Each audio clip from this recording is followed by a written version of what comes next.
Hi, you've probably heard about it. A school teacher who was blogging to a small group of her friends about her frustrations with work and her negative opinions about the students, their parents, and the schools. Well, you've probably heard what happened.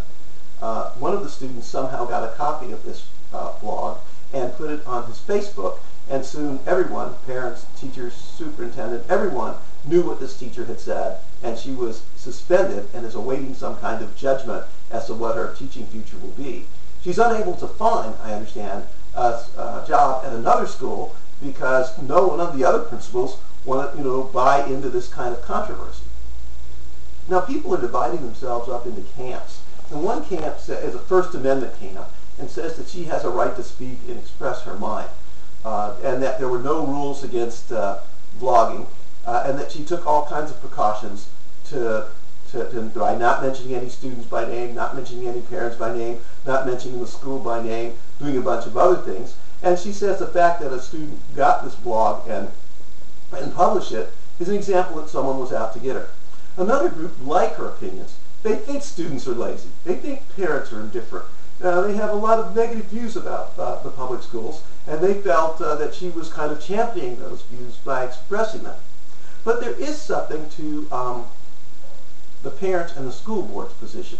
There is a very special relationship between parents, schools, and teachers. And there are two things that we will accept as appropriate for a teacher. We will accept that a teacher is a person who's passionately committed to helping young people and who enjoys her work. And we will accept that a teacher is someone who's professional, maybe even somewhat detached, but does a good job of doing what she needs to do or he needs to do. But the one thing parents will never accept from a teacher is hostility, bad attitude towards kids, bad attitudes towards schools, and bad attitude towards children. And if you want to talk about fairness, ask yourself a simple question. Would you want a person with the attitudes that she had teaching your children? And if the answer is no, then maybe the school board did the right thing. I have the highest regard for the First Amendment.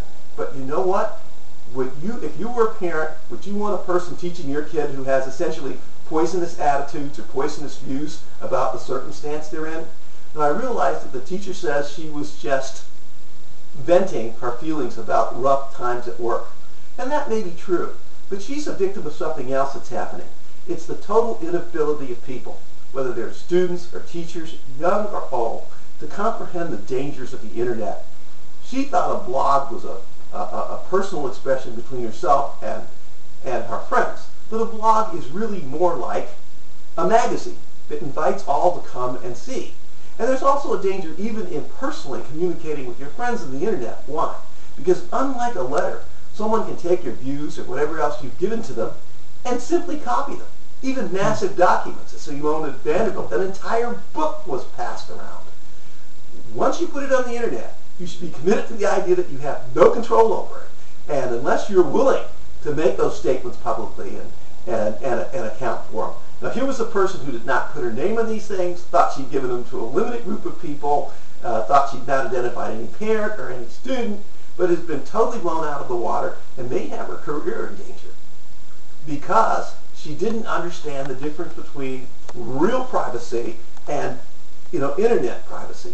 However this conflict works out, it teaches two things about us. It gets us to think about things, and that is the nature of the community that should exist between parents and teachers, and it gets us to think about the dangers of the internet.